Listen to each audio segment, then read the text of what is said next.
Welcome back to the Imperfect Show. This is going to be part two.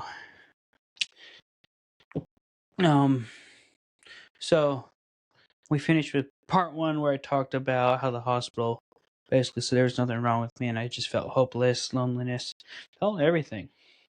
And luckily, I heard about Deer Hollow through Renton.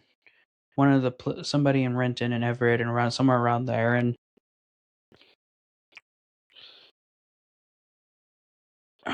they got a hold of their crisis crew and got a hold of me and helped me talk to me about different things that we could do, and it was great. And then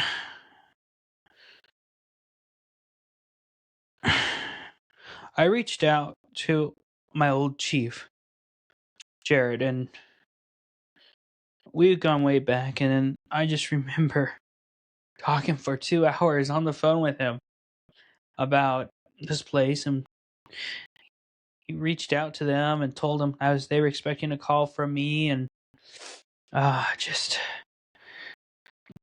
sounded like the place for me. I didn't know I was scared. I mean, I used to.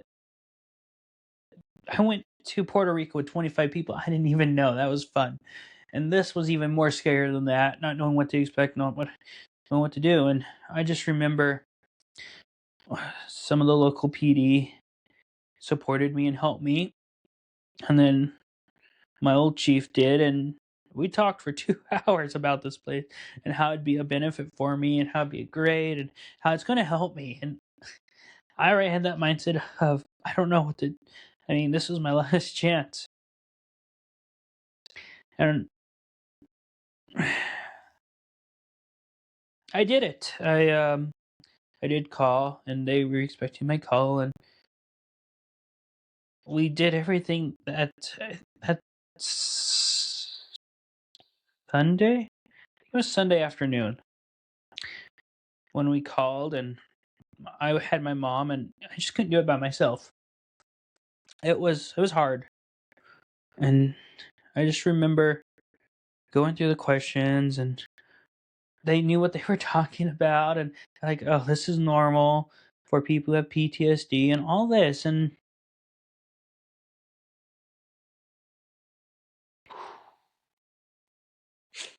it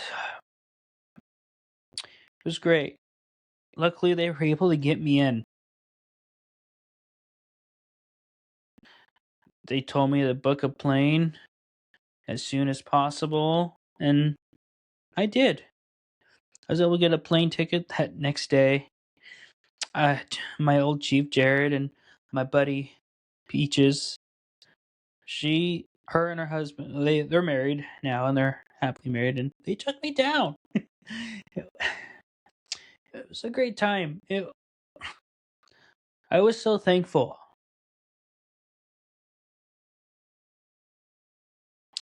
So thankful for them. I got to eat a meal. I was scared.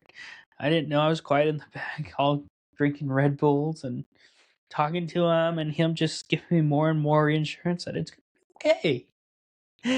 And it was just scary getting on a plane and going to Utah, somewhere where I wasn't expecting. And I just remember landing there shaking. And one of I got they send you, they text you, tell you where to meet, and you get in this rig. And the first person I met, her name was Addie. This was her first her airport trip by herself. And so I was over here scared, and and she took me to the place where I was going to be able to go and sit at the house and start and do my intake. And I had 30 minutes to have my phone until it was gone for 41 days. I just remember telling everybody I loved them and talking to Addie, and she reassured me everything's going to be fine, and laughed and had a good time. And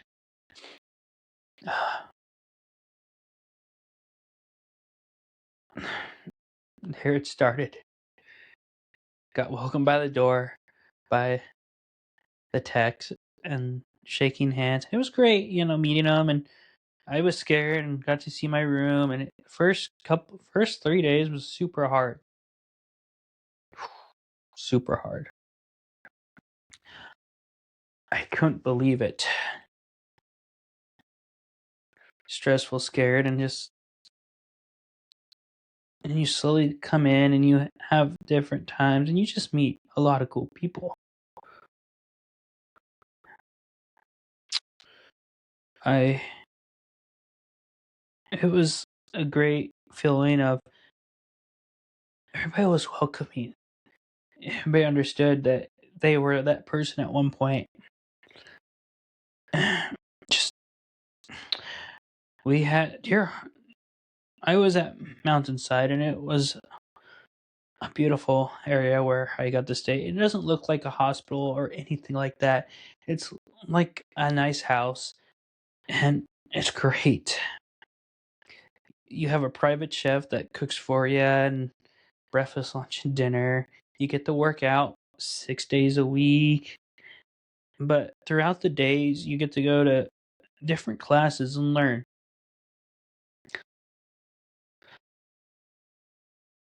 And I got to do my trauma account. And your trauma account is basically what you dealt with your whole life of what could be traumatic, everything. And that was super hard.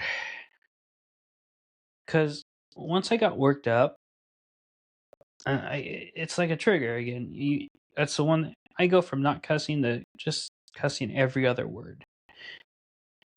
And being there the first 3 weeks, I'm like, I'm not learning. I don't feel the same. And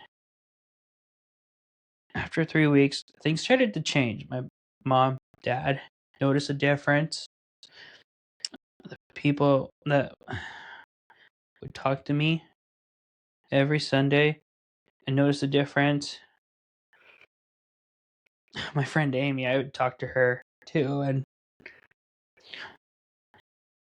it was nice. Sorry if I'm crying, guys. That's just very emotional. It was nice to have those people in my life support me and keep telling me I'm doing the right thing. Because I didn't know I was doing the right thing. I felt very out of place, felt like this was wrong, felt like I was weak. But that all changed.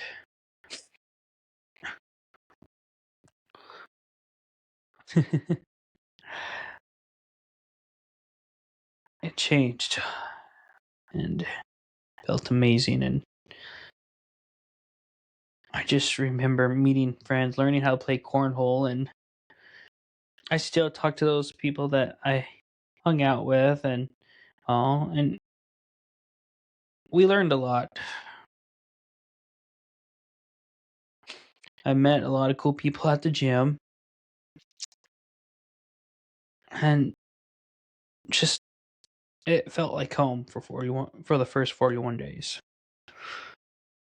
And mind you, I have really never taken a sick day in my life, or a sick day at my job that I've been at for 6 years.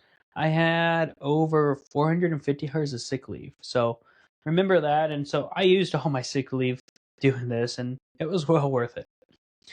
It was like, I hate to say it, it's not a vacation. It was definitely not a vacation. It was 100% work, because when you do your traumas and you really dig in there, it's like working out your brain, and you just burn a lot more calories than you normally would. I just remember working hard, and finally 41 days came around, and I got to choose.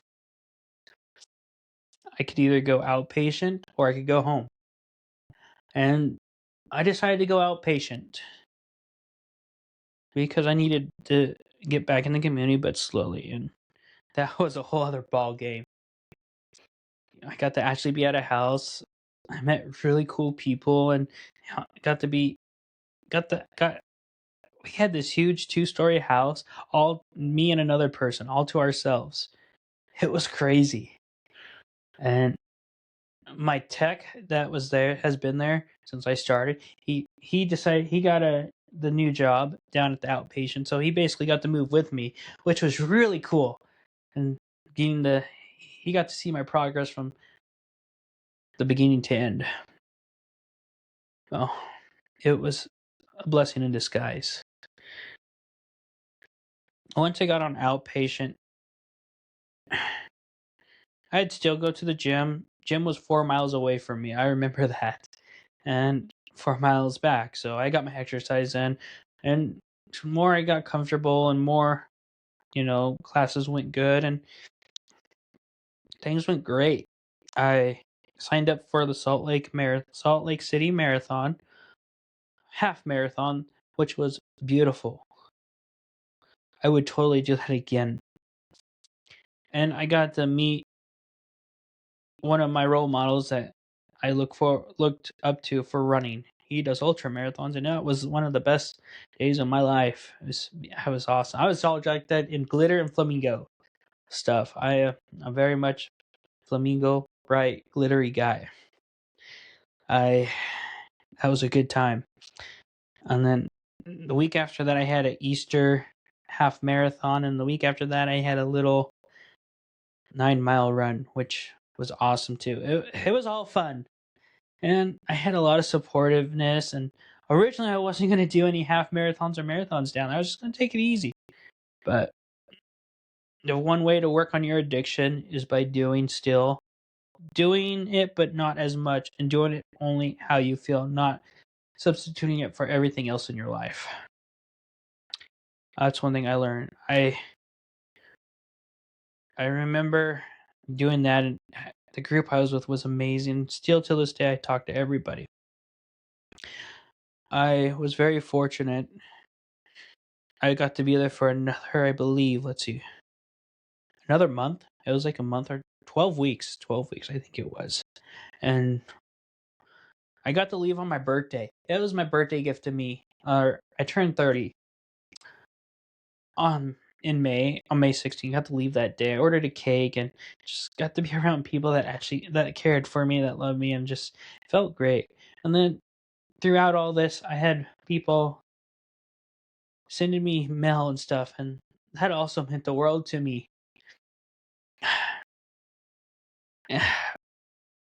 I do got to go back though. The dispatcher that night of all this was stuck in with me all throughout this too.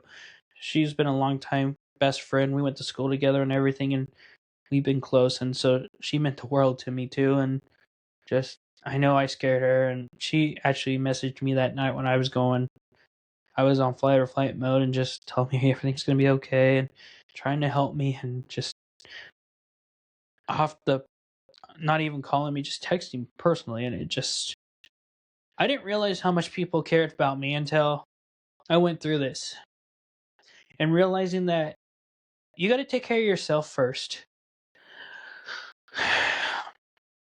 I know that sounds crazy, but I was taking care of everybody else, putting everybody in front of me, and not taking care of myself, which was putting me here, And then when I asked for help or whatever, it was hard for me to do that because I felt like I was a burden. And doing all this, and coming home now, and that's a whole other story. We will do a part 3. I think this is where I'm going to cut it off, and I'll talk about when I come home on my birthday on the next episode, and talk about what's changed.